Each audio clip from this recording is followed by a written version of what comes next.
You're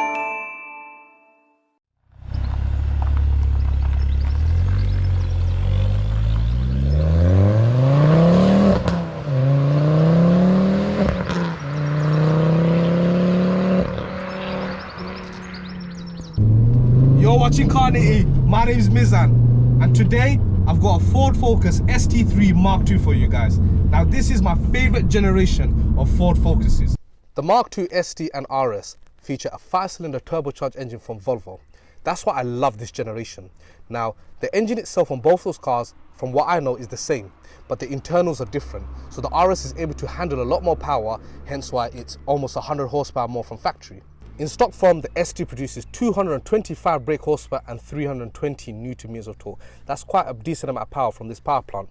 It's also worth noting this car is paired with a 6-speed manual gearbox. There was no automatic option, and it sends its power to the front wheels. The ST comes with this body kit from factory, and it just has this girthiness about it. I really can't explain how it comes across. It's very subtle, but at the same time very in your face. And I think a very key selling point about this particular car is the performance blue paintwork. If you're gonna buy an ST, I feel like it has to be this color. It's such a standout color, and when you look at it, it's just so aggressive and mean. Now, only trained eyes will really know what this car's about. Your typical person will look at it and think that's just a 1.6 or the diesel versions driving along, and to some people, that's what really draws them to it. You want to be low key. You are shouty, but you're also not shouting, and I think the ST achieves that. Whereas, for example, my R32, it turns the heads everywhere I go. I don't think you're going to get that with this car. But with the R32, you're getting a 3.2 litre VR6. Here you're getting the 2.5 litre 5-port. It's not a bad combination. It's not a bad option to have over the R32, on paper anyway. If you were picking this car up brand new back then, there was a lot of competition. And let me tell you what those cars were. The main key one has to be the Volkswagen Golf Mark V GTI. That car was particularly special because you could get that car with a DSG gearbox, something that the other cars couldn't offer you. Another key one was the Vauxhall Astra VXR, and that car was pretty head-to-head with this car in terms of comparisons at the time. The GTI almost, although it was in the same league, it wasn't really compared against it as much. But right now, if you had to ask me, I'd say the GTI is the most common car on the roads, and there's a reason for that. I feel like it's a more easier car to live with, and it's aged well. But the Ford and the Astra, I feel like they're two cars that are very like for like, in the sense of they have fanatics of both, and people either stick to them or they don't. And the last car in that category, which I want to talk about, would be the FN2 Type R, and that was Japan's offering in this market. All the cars are front-wheel drive. All of them are manual only, apart from the GTI, and I feel like that's the key reason why a GTI is the most common car in this day and age. The RS is just absolutely sublime. I mean, the RS looks like a car that's just, it's been given a diet plan and it just completely ignored it. It's fat in all the right areas. The arches, it's just so chunky, it's beyond belief. And I love how Ford were able to make the RS, and everyone just wants an RS. You really want it, even though the engines on paper is very similar. And then the ST is just that, you know, the zero sugar version, if you want to call it that. It's not as nice as that, but you know, if it's in your budget, an RS is ridiculous money. You're going to be happy with the ST. And then you've got the 1.6s, which is like drinking tap water. You know, you're not really going to go out of your way to buy one unless it's just a daily car at the end of the day, isn't it? I don't really need to even put in the same comparison as an ST or an RS.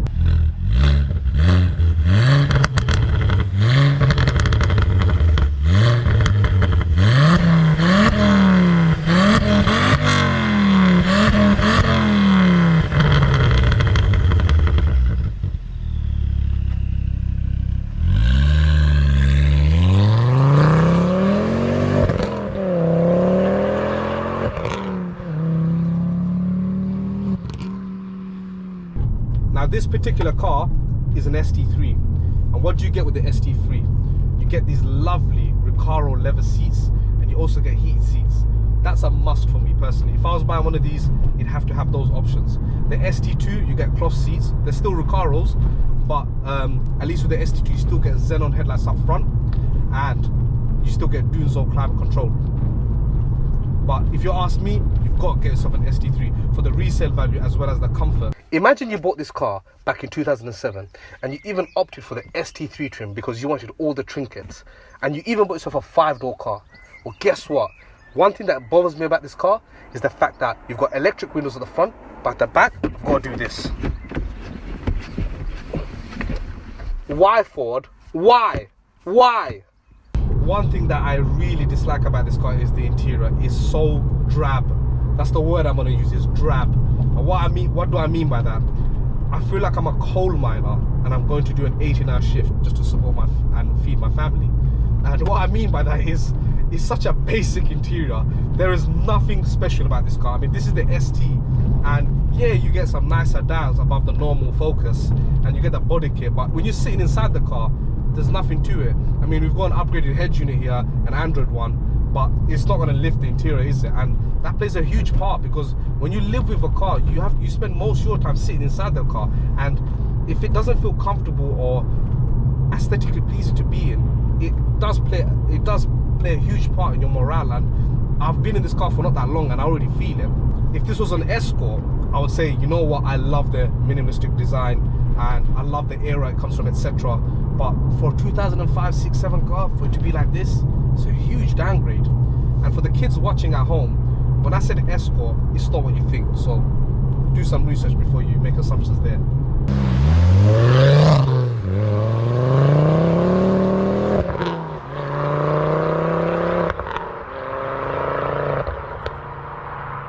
I'll give them one thing though, there are little trinkets that do make it nice.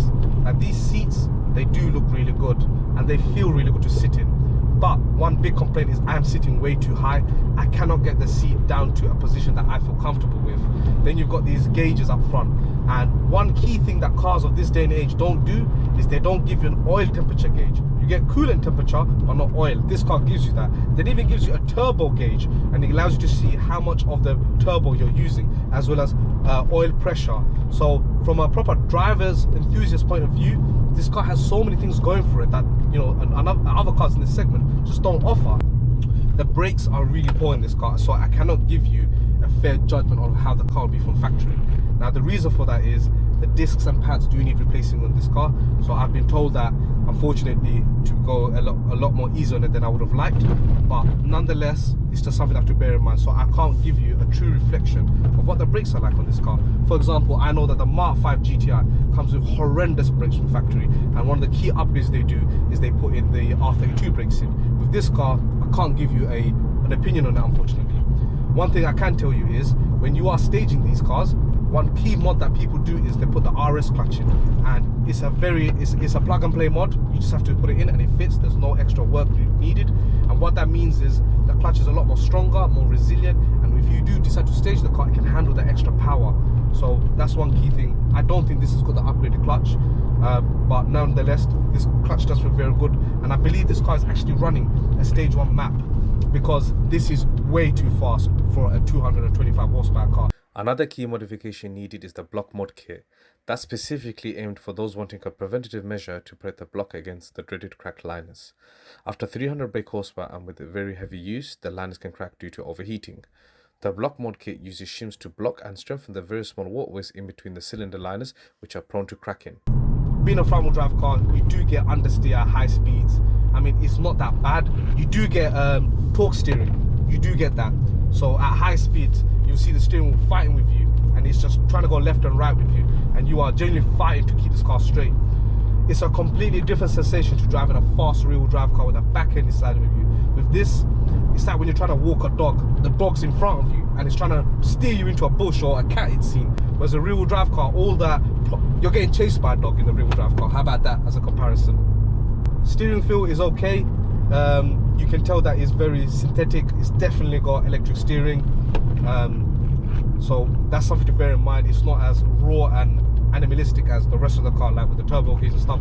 I would have really loved it if Ford actually did do that, because this car feels so geared to be a proper performance car, and it's such a stripped out car from factory. The 1.6 car in this day and age, I'd say, maybe not back then, but now it's such a depressing place to be sat in. And one of the key things that would make this car really stand out is the fact that if it was a proper driver's car, it's that when you sit in a 90s Jap performance car, the interior is very drab, but you live with it because of the power and the experience it gives you. And I feel like Ford could have done that with this car. This car has an atrocious turning circle. There's no such thing as a 3-point turn. You're a skilled driver if you can manage to do even a 5-point turn. This makes navigating this car around small roads in cities and towns an absolute chore. One thing that I really dislike about this car is the gear ratios. So what this car does is, it's obviously got 6 gears, but I regularly drive a BMW E46 330ci that belongs to my friend, and his 5th gear at the same speed is the same as this car's 6th gear. If anything, I feel like his 5th gear is more better, and I just don't know how that works. Who set the ratio for this gearbox? And on that topic, that was a nasty pothole. And on that topic, fuel economy is horrendous on this car. Horrendous. It's actually worse than the R32. Now, I would love it if there's some ST owners out there that could tell me, is that because of the map that this car's potentially got, or is it because they're just thirsty cars? But all I'm going to say to you is right now, this car's averaging 15.3 mpg, 15.3, and it's been driven quite modestly, very, very modestly. It's not had any real pulls or anything yet. So I have to be honest, that is horrendous fuel economy, and I feel like I think I can get more at my R32, and that's got a bigger engine and it's naturally aspirated. Now, in modern day cars, they're turbocharged for fuel efficiency, and obviously with that comes power. You can downsize the engine to like a 1.4 for a big saloon like an A4, but it's fuel efficient still, and it still packs the same amount of punch as a 1.8 litre naturally aspirated from back in the days. But this car with the 2.5 and the turbocharged, you can just tell this car was not built for fuel efficiency at all. That turbo is in there for pure power. One cool thing about this car is the fact that this car has a heated windshield. Now, from what I know, this is something that Ford even patented and trademarked it, something along those lines. So other manufacturers would have, and this technology was from the 80s, I believe. And it's crazy how Ford was so innovative in that sense, that I'm sitting here complaining about how dull and dreary the interior is, but it's got a heated windshield. The other niggling issue I have with this car is the reverse light is on the bottom of the bumper near the diffuser, and I think it's such a stupid placement. Why couldn't it be part of the actual rear lights?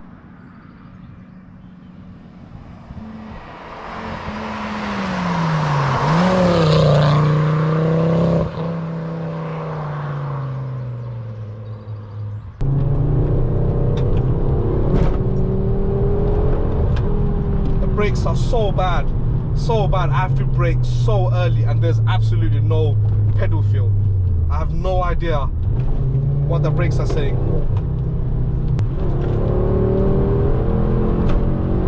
Steering wheel's going crazy, a lot of torque steer, This car is definitely mapped. There's no chance this is a stock 225 car. 4K. I still got 3,000 RPM to go. Even though you're hearing the, oh god, I'm fighting so much with the wheel. It's a death trap to try and redline this car. Absolute death trap. And the wheel spin you're going to be getting is going to be unbelievable.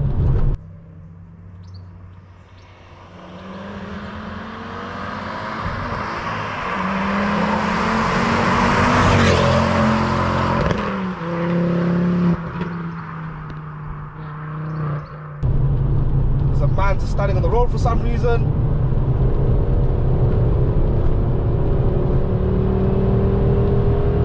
RPM. I still got 2,000 RPM, and I'm scared to go there. This car is insane.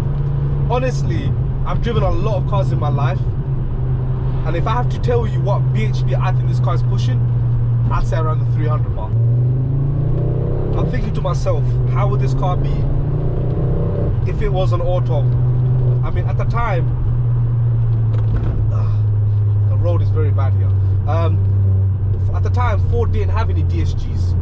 They only had torque converter gearboxes, and I think that was the main reason why this car was never offered with an automatic, because it wouldn't have suited the personality of the car. VW luckily had the DSG to offer.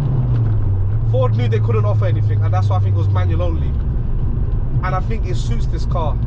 But from a daily perspective, I can see why manual is not going to be the preferred choice and why GTI is, because cars in this category, they do have to be your everything. They have to do everything for you. They have to do the school runs, shopping, you name it, but also be a weekend car when you want to take it for a thrash.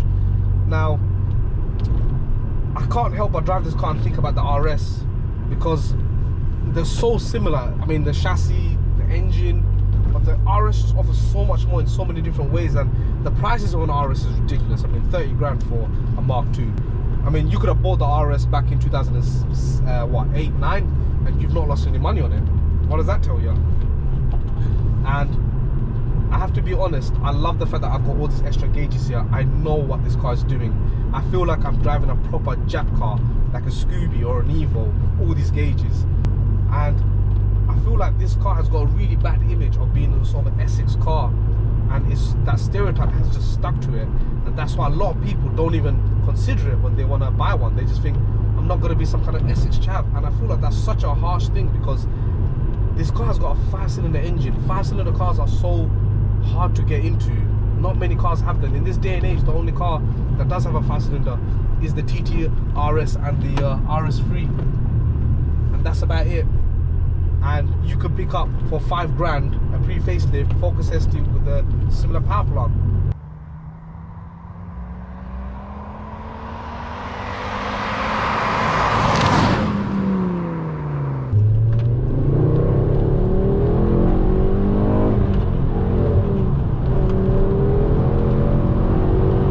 This car is insanely fast, guys. Insanely. 300 horsepower, I'd say. Maybe 280.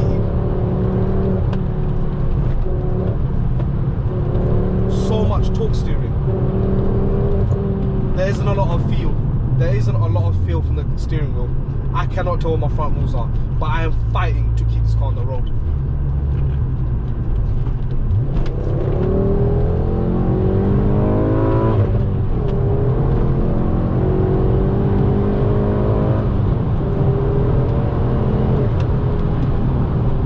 That's not my limit.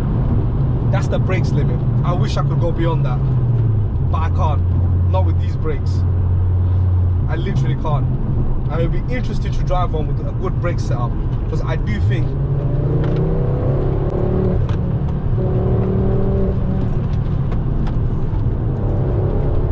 so much understeer, so much torque steer.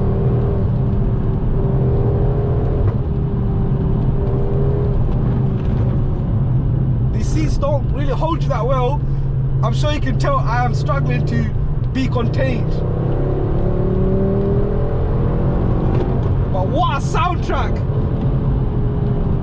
It's not as theatrical as the R32's VR6, but what an engine. The 5-cylinder engine has always been a bit of a dark horse. It's the least common engine configuration, but that doesn't mean it's an inferior choice. The sound is glorious, and it can only be described as a baby V10, and there's nothing like these odd number cylinders screaming at high revs.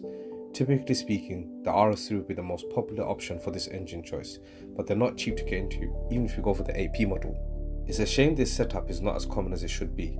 It produces a marvellous noise, and it's a lot more potent than an equivalent 4-cylinder, and it can be packaged into smaller cars such as hatchbacks without too much of a struggle compared to 6 pots. I'm sure this formation has its quirks and weaknesses, but nevertheless, what an amazing feat of engineering that wasn't mass marketed as much, and it should have in my opinion. And what a car the ST is, allowing you to get that experience with a £5,000 budget. If you like this video, do remember to like, comment, share, subscribe, and we'll see you soon on the next one. Take care.